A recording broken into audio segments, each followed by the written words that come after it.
Hello and welcome to Hey Team TV. Now. It is that day again, it's Sunday. And yes, it's a Sunday special. And it is another episode on machinery that we have. Today, part 3 is the trailer tour. Take you around all the trailers we own, why we got them, and well, you can see what you think. The first trailer we're going to show you is our cattle box, which is located right behind us. Yes, sorry, there is sun here. So, the cattle box we've had for 20 years. She has been here a while. As you can see, she is a triaxle and she's a little bit longer than the standard one. Ads? Right, so our for Williams is a 16-foot cattle trailer with sheep decks in the back as well. As you can see, she's not in the best. Well, she is in a good nick for how old she is, but to be honest, we don't really clean her or anything, only the inside. We won't look in the inside at the moment, just take our word that it is clean in there. Right on. You come around this way, Justin. So we'll take you through for a few modifications. Now, if you're all wondering what this is here, this is a little modification I did. Because actually, Justin explained what happened, wouldn't you, Justin? So, yes, one of my boo-boos, as Adam is showing you, that little piece of checker plate, let's get the sun out your eyes, that bit of checker plate there is because I went and dropped off the truck trailer, or the truck flatbed trailer, which you will see in a minute, and forgot that the handbrake on it wasn't working for a brief time of about 2 days. Can you let everyone know that we did tell you that day that the handbrake wasn't working? They did. I forgot.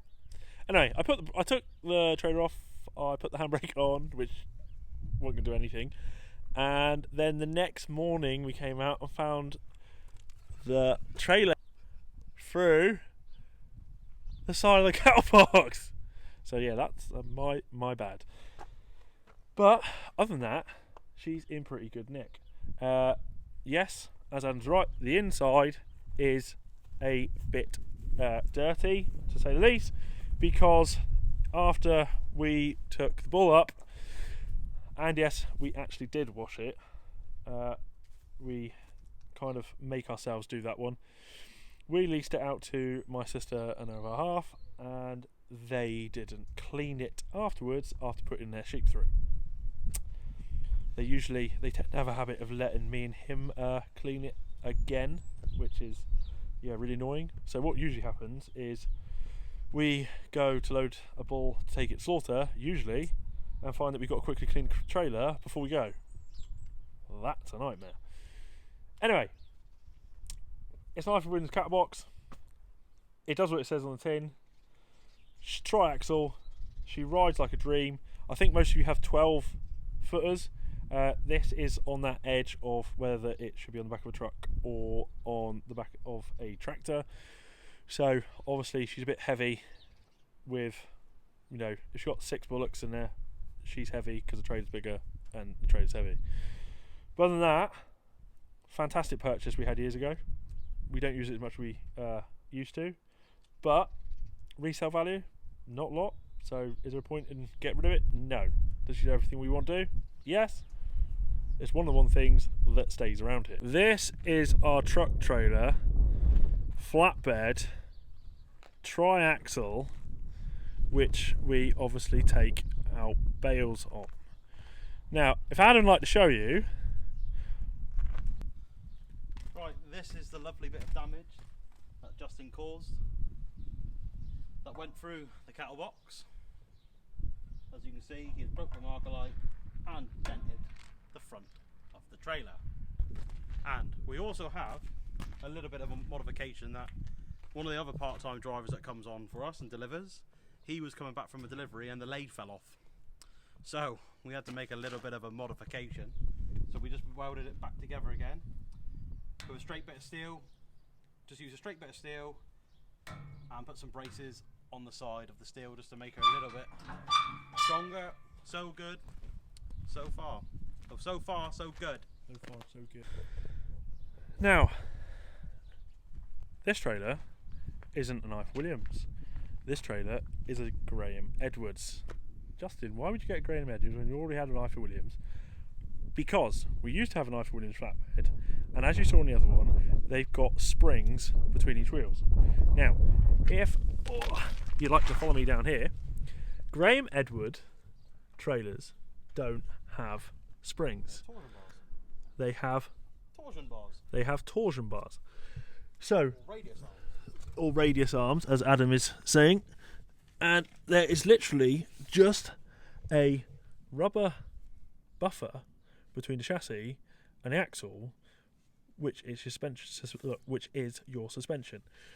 With that, what we used to have with the Ifer Williams when it was on the road all the time, and I don't know if anyone, or leave a comment below if you've had a similar thing with an Ifer Williams, the springs, we would start getting them crack. After about 2.5 years old, they'd start cracking all the time, and we were changing them left, right and centre. So we decided to start going out looking around, and we had this trailer purpose built for us by Graham Edwards. As you can see, the strapping points built within the trailer, on the side of the trailer. Another great little selling point from Graham Edwards, if we look under here, so in that little square little bit of in the box section in there, that is where we put our strapping hooks. Okay, because obviously the law changed, you can't put strapping hooks around rope ties. Don't do that, people. So we've got those little things in there instead, and they work a dream. On a windy day, when your hook on the other side of the trailer constantly wants to fall off, these don't, because you put them in, they just grip and they stay there. Absolutely brilliant. As you can see, we've had this trailer about 6 years now, and she has done a lot of work. But all in all, everyone likes driving her. Another thing, it's a truck trailer, and she's 21 foot. But because of the spec we put on her, she's actually lighter than a 16 foot tilt bed Ife Williams. A lot lighter. And she's also lighter than most ordinary trailers, flatbeds, because of the build that we went for. So, handy thing to know. But Graham Edwards trailer, can't fault this one. Ad? I think it's a brilliant trailer. One of the best buys of trailers we bought, I think. I think it's beat the Ifer Williams hands down, personally. Yep. I would totally agree with him. First of our bale trailers, a Warwick. We're going to go in sort of age order. So this is currently now our oldest trailer, which is, I think, 5 years old? No, 6. 6 years old. 6 years old. I'm corrected. So she's 6 years old. We used to also have a Marshall. Now, and we both like Marshalls. Marshall was Marshall, I always think. Yeah. It is. So it says what it says on the tin. Any of you Scottish fans or Scottish guys up there, we love Marshall trailers. Only fault with the Marshall trailer, this front bit of steel at the front here always seemed to rust out, like always. And the same plate at the back. So obviously those two plates were some sort of cheaper cut of steel, but the rest of the trailer absolutely bomb-proof, handle be on track, they're lovely. We've got a few discrepancies on this trailer. I love this trailer.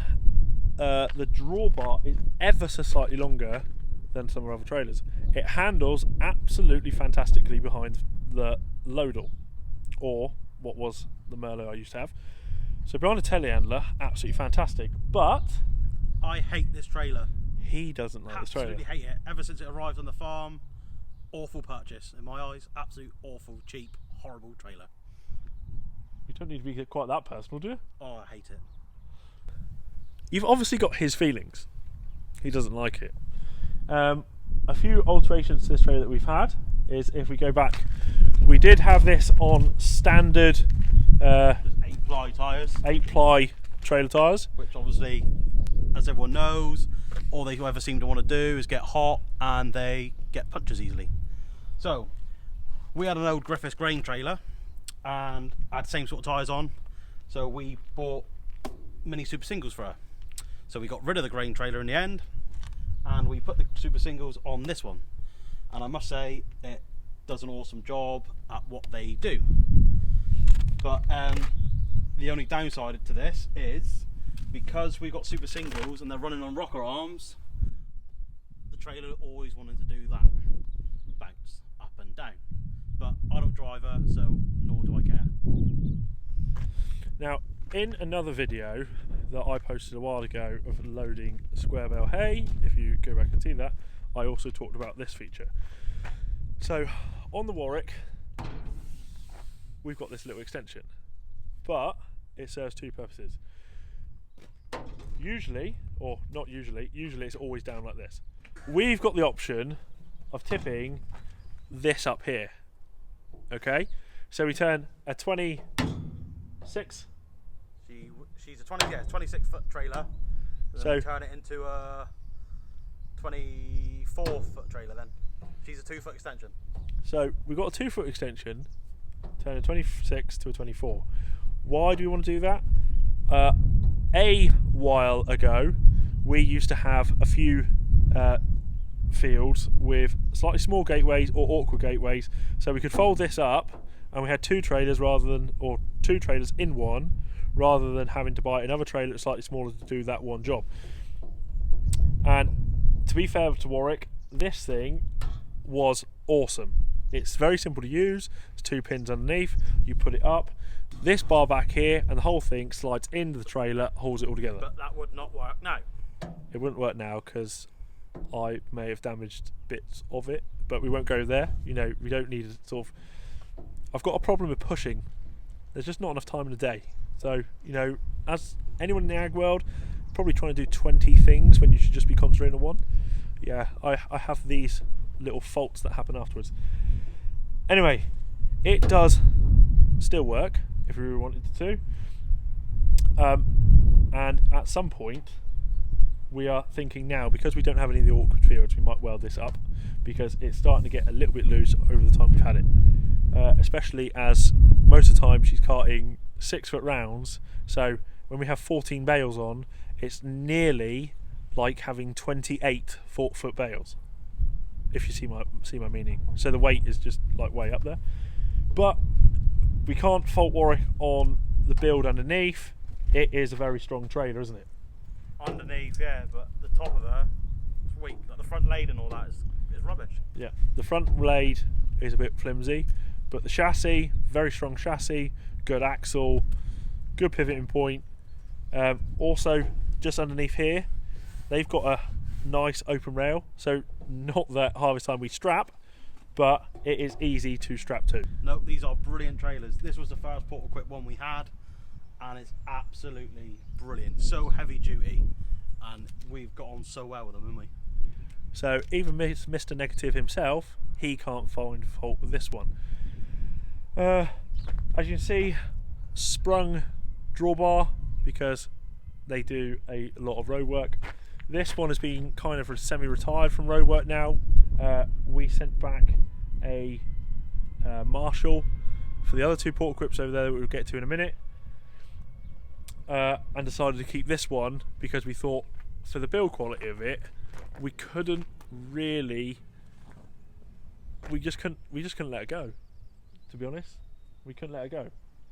Now, I may have modified some things on the farm, and he may have fixed them in his own modifications, but he also modified this one. I did. So we'll just go to the back, because I'm not taking all the flack here. Right, so I might have hit a wall. When I mean might. So, as you can see, well, you can't see because my repair is that good. This was all bent back and all broke off. So what I did was a bit of magic welding. She snapped off from here, so I welded her back on, straightened her, a few bracing plates here and there, bit of body filler, bit of spray paint, good as new, but you can hardly see it. Now, our 2 newest trailer purchases. The 2 new Porterquips. So you might be telling now, oh, they're big Porterquip fans. We were so impressed with the first one, we bought another 2. That's the fundamental. They're not overpriced for what they are, and there's a huge amount of steel in these trailers. Very strong. We'll show the chassis on this. It's the same chassis design as the other one.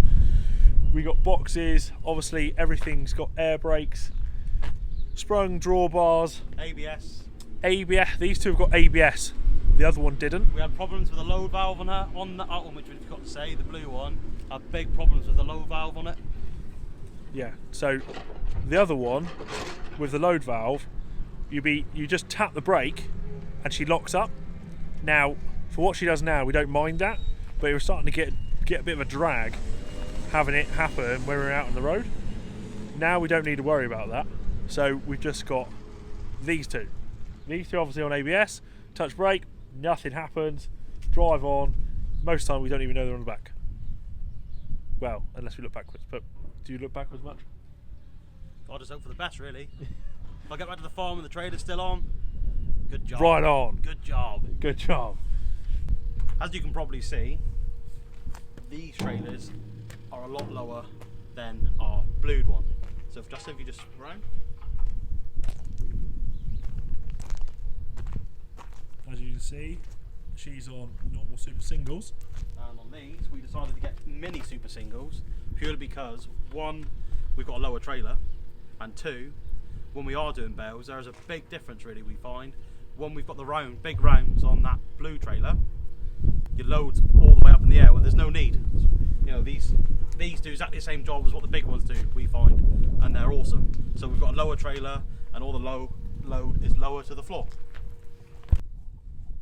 Now, something that's going to blow your minds a little bit. All our trailers we have specially made, and I know a lot of you are probably going to go, oh yeah, we have our specially made too. Our axles are in the same position as a 22 footer, right? But our trailers are 26 foot. Yeah. Okay, so that ends up giving us all that tail swing, right? So on that tail swing, we've kind of got to be careful. So when most of you, and youngsters especially looking, when you take that outside line to come into a gateway or junction to get that lock around with the trailer on the back, we don't have to do that. We actually have to be central to allow for the tail swing, right? So we go dead on central, then turn as late as possible, and the tail swing should be perfect to get in most gateways. Okay, now we had to do that for, well, our area in the road, or our area in the world. The roads are a little bit on the small side. Up the line, you guys up Shropshire or up Yorkshire, you've probably got nice big lovely roads. Over in Kent, I expect you've got really big lovely roads. We don't. We have a lot of really annoying, horrible roads. Single track roads. So this ended up giving us the manoeuvrability that we required. Now, to demonstrate this point, as you can see, my trailer, which is the black one, is currently levitating. Okay, this is an accident. I left this like this absolutely purposely. Now, if the axle was in the right place, Adam's there, wave ads.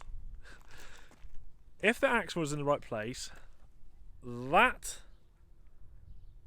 hitch would be touching the floor. But I left a bunch of pallets on, and you can see, if I zoom out, that she is sat there perfectly. Yes, the handbrake's on. I'm not risking that trailer going down through another trailer. Just before the jokes come, guys. Wink, wink. Anyway, that demonstrates how far our wheels are forward compared to normal trailers. Right, so as you can see, the side of these trailers are like an angle iron now, and the rope hooks are built in to the side of the trailer for easy hooking like that, which we find absolutely awesome, and they all seem to be in the right area as well. So with our pallets, where you need a hook over the bales, on the blue one that we had, the rope hooks were never in the right place, so of these are always in line, so they were never, the rope was always offset. So now on these are all in the right places for the rope to be chucked over, your ratchet strap to be chucked over, and they're all running down straight for the load, which makes it ideal.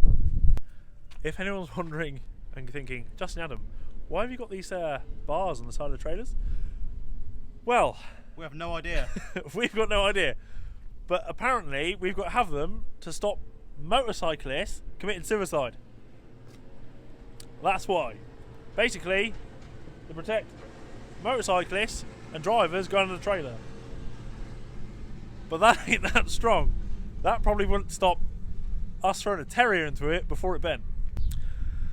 Now, I bet you're thinking, Justin, Adam, again, go on, you lot are coming up with a lot of questions tonight, aren't you? Why are your trailers different colours? Well, There's a story behind this. there's a story behind this. We're not going to go through the full story because we love Porterquip and they've built us these trailers. But Adam decided he basically wanted to be a bit different. Yes, I did. I wanted a yellow trailer and Justin wanted a black trailer. The original order was 2 black trailers, but I'm not going to go into that story because that's for another video another day. So basically I didn't want the same colour again, so I wanted, as you can see, a yellow trailer and black legs. And plus we can't mix trailers up then, so that's my trailer, that's Justin's trailer. Quite simple. So, and basically, if either one of us scratches anything, there's only one to blame. No one else can be blamed. But that's pretty much the story behind it. I kind of love the black one. He's happy with his yellow one. Job's a good one. Well, since we just looked at these 2 trailers, one little thing before we move on. We have a big thank you to UK Gamer.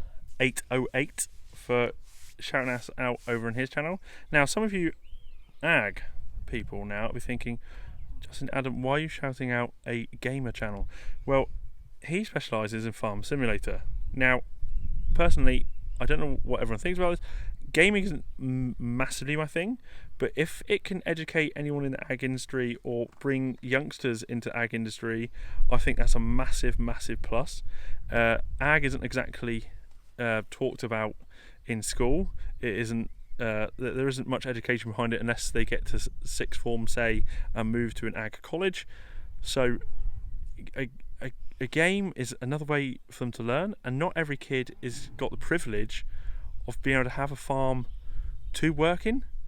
So for me, I think that's a massive positive. You know, there's kids in towns, maybe the family had a farm but doesn't have a farm anymore, and it gives them the opportunity to at least have a go and play around, and maybe that incites them to get into ag industry. Anything? I'll just play the real thing. He plays the real thing. Welcome to anyone new at watching us two. Some of you have seen it before. This is our half-pipe Chieftain dump trailer, and he's going to agree, I know he is. It is absolutely awesome. Amazing piece of engineering. What a bit of kit this is. She's made in Ireland, isn't she? Yes, she is. She's made in Ireland. So, from us, 3rd best thing to come out of Ireland. After McHale and Guinness. Oh, 2nd for me, I hate Guinness. Don't upset him. Oh, sorry, I love Guinness. He's sorry. At the moment, she's a little bit of a dirty bird. God, I wish my girlfriend was as dirty as her. I don't know why, he's always got to lower the tone. But she has been fairly busy in the last few days. There will be videos coming up of what Adam's been up to with her, but you'll have to wait for that. Justin, as you can see, we are running them on huge flotation tyres. Our favourite make, BKTs. Absolute brilliant, mate. You might have seen in the other machinery tour, we've got the fast track run on BKTs. A lot of people I know absolutely hate BKTs, but still, we cannot find a problem with BKTs. They are awesome and they do the job for us. And cheap. And very cheap. Well, nothing's very cheap anymore, is it? But they're cheaper than a lot of makes, and we like them. Here, you can see the design of the rear tail. Only little thing we would change about the rear tail. There's about 5mm, so it's not perfect close, but it doesn't drop very much. The only thing, those rams aren't quite big enough for when we're on really, really wet dung. But soil, they're pretty on point, aren't they? They're brilliant. The only little niggle with this trailer, I do think they need bigger rams on the tailgate. She's too slow to open. That is my biggest little bit, but it's not the end of the world. It's not, doesn't. And before you say I'll turn up the pressure of the hydraulics, no, we have hydraulics 100% on the fast tracks. The tail just comes up slow. But for him, it's the speed of the tail. For me, it's that little gap. I would like it to shut absolutely on point. And obviously, as some of you saw in the moving dung video, on really, really wet slurry stuff, the weight of the dung pushes back on those rams because they're just not strong enough. Not in an ideal world, personally, what I would do, but it's not me, and I'm not in charge of Chieftain, so is go where it goes into clips where the big bulkers have, where they clip in. That would be ideal because of the way the rams are situated and they're not horizontal. This is always wanting. So if you got wet dung pushing, it's always wanting to push open. So if they just had some clips, that would be absolutely fine. Just something simple, something really simple and effective. That's all it needs. But also, as you can see, we've got galvanised mudguards. Fantastic. The chassis on this is unbelievable. Right? Absolutely unbelievable. This is a 20-tonner.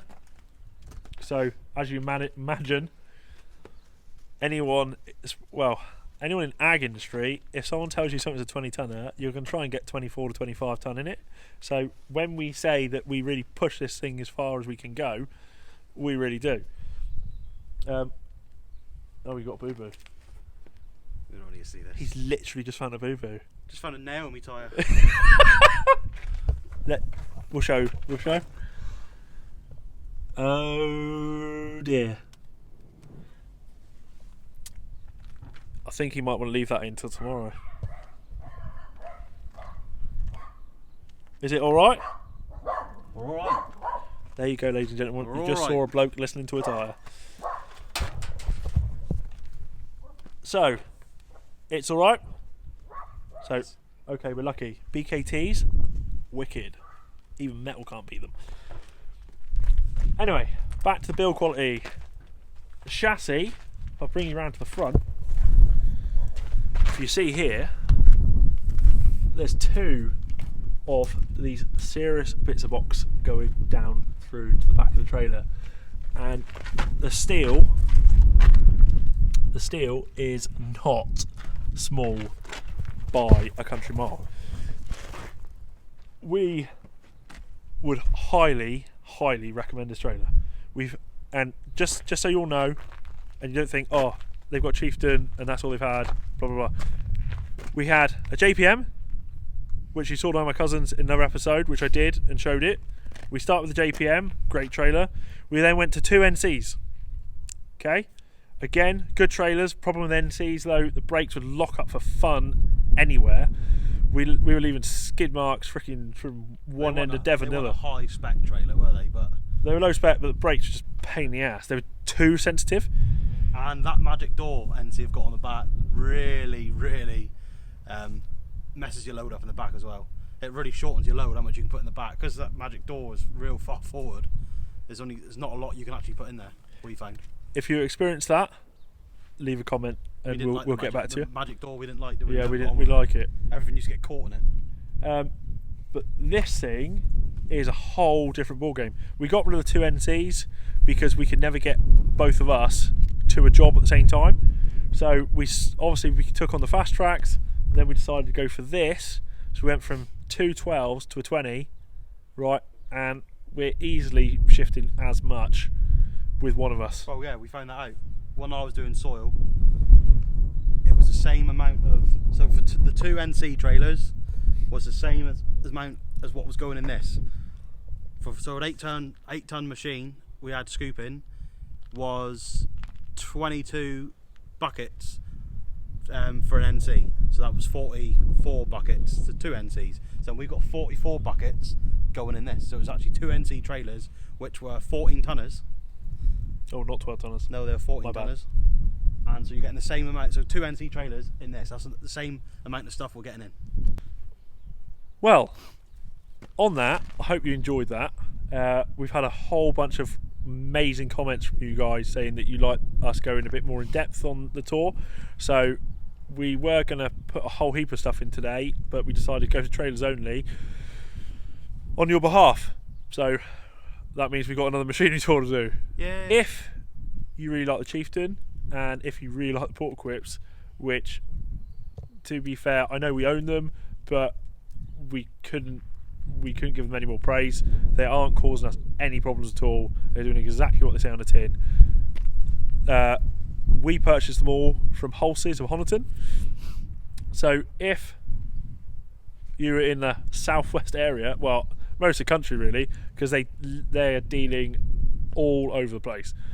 So if you are looking for such a thing, give them a ring. And if you give them a ring, say you heard about them through us. You won't get any discount or anything, but just say you've done that. It's more for someone else to know at their end. Yeah, nothing's gonna happen. But yeah, give them a call and see what happens. Now, on that, hope you enjoyed the trailer tour. If you are looking for a bit more of his mug and my grid, you can find us on Snapchat, Twitter and Instagram as Hey Team TV. Also, if you haven't yet done so, please subscribe, ring that bell, like our videos, or if you don't like it, put a thumbs down. And if you've got anything to talk about, Oh, any good bits of chat or rubbish chat, don't matter, leave a comment below. And we'll both be honest, we both love a short joke. Catch you in the next one. Cheers.